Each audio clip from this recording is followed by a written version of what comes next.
দায়িত্ব নেওয়ার পর রাজনৈতিক এবং হয়রানিমূলক মামলা প্রত্যাহারের সিদ্ধান্ত নেয় অন্তর্বর্তী সরকার। সেই মোতাবেক মামলা প্রত্যাহারের কার্যক্রম শুরু করতে যাচ্ছে স্বরাষ্ট্র মন্ত্রণালয়। এরই মধ্যে জেলা এবং মন্ত্রণালয় পর্যায়ে গঠিত হয়েছে দুটি কমিটি। স্বরাষ্ট্র মন্ত্রণালয়ের জারিকৃত পরিপত্রে বলা হয়েছে, রাজনৈতিক মামলা প্রত্যাহার করতে চাইলে 31শে ডিসেম্বরের মধ্যে জেলা ম্যাজিস্ট্রেটের কাছে আবেদন করতে হবে। আবেদনের সঙ্গে যুক্ত করতে হবে মামলার এজাহার সহ প্রয়োজনীয় কাগজপত্র। মামলা প্রত্যাহারের সুযোগ নিতে চায় বিএনপিও। 2007 থেকে 2024 পর্যন্ত 17 বছরে দলের নেতাকর্মীদের বিরুদ্ধে হওয়া রাজনৈতিক মামলার তালিকা তৈরি করছে তারা। এ দায়িত্ব দেওয়া হয়েছে জাতীয়তাবাদী আইনজীবী ফোরামকে।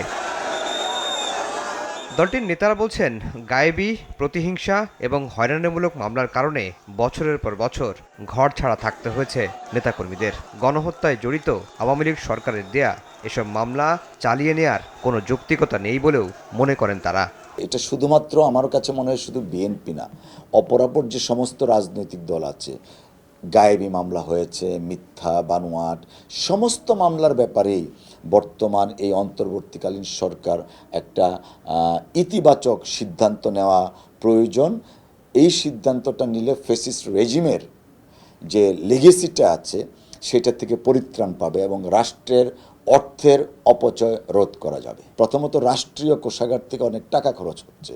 আপনার একটা মামলা যখন শুরু হয়, সেই মামলাটা এফআইআরের পরে চার্জশিটের পরে সাক্ষী আনো, সব কিছুর একটা রাষ্ট্রীয় কোষাগার থেকে টাকাগুলা যাচ্ছে।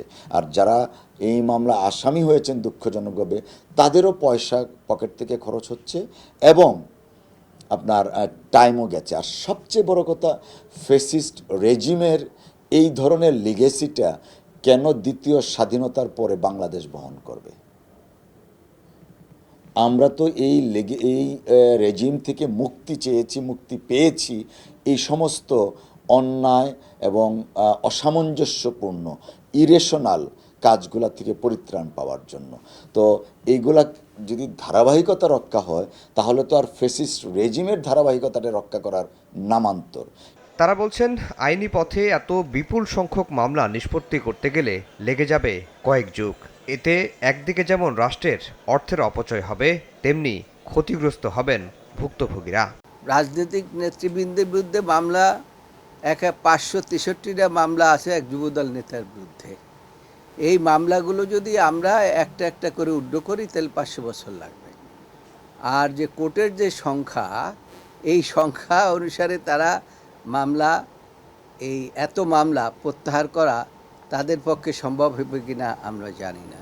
এই সরকারকেই দায়িত্ব নিতে হবে এবং এই সরকারের দায়িত্ব হচ্ছে, এই যে বিগত সরকারের আমলে যে সরকারকে ছাত্র জনতা পেশাজীবী সকলে মিলে বিতাড়িত করেছে, সেই সরকারের দায়েরকৃত মামলাগুলো প্রত্যাহার করা। এবং সেই ব্যাপারে আমাদের ইতিমধ্যেই আমাদের ফোরামের বিভিন্ন পর্যায়ে আলাপ আলোচনা হয়েছে এবং আমাদের বিএনপির একেবারে হাই অফিসিয়ালদের সাথেও কথাবার্তা হয়েছে কিভাবে এই মামলাগুলো প্রত্যাহার করা যায়। আওয়ামী লীগ সরকার একটি আদেশ দ্বারা সব মামলা তাদের প্রত্যাহার করে নিয়েছে।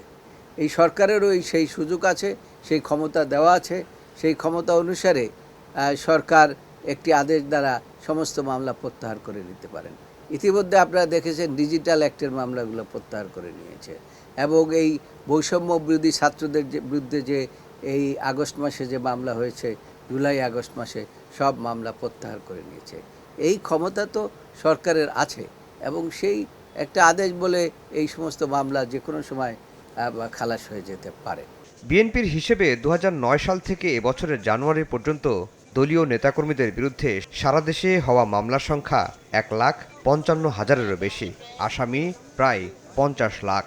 দলটির মহাসচিব মির্জা ফখরুল ইসলাম আলমগীর সহ শীর্ষ নেতাদের বিরুদ্ধে 100 থেকে শুরু করে এক একজনের বিরুদ্ধে 450 পর্যন্ত মামলা রয়েছে। 5 আগস্টের আগ পর্যন্ত আদালতে হাজিরা দিতে দিতে জেরবার হতে হয়েছে দলটির নেতাকর্মীদের। আফজাল হোসেন, সময় সংবাদ, ঢাকা।